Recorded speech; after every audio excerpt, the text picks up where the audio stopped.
Mastercam 2020 includes a number of new features and enhancements to 2D mill toolpaths. The Advanced Toolpath display, located on the View tab, now supports the following wireframe toolpaths: ruled, revolved, swept 2D, swept 3D, Coon's patch, and lofted. Helix bore, thread mill, and circle mill toolpaths now include a new option on the Cut Parameters page called Override Geometry Diameter. This new feature allows you to override all of the selected geometry's diameter information and forces the output to the specified diameter. This option is only enabled when arcs, solid arcs, or cylindrical features are selected.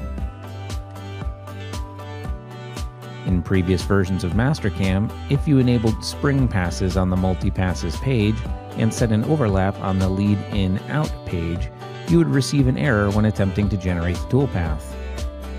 Starting in Mastercam 2020, this issue has been addressed, and the Contour, Pocket, Model Chamfer, and Dynamic Contour toolpaths now support the use of overlap when using spring passes.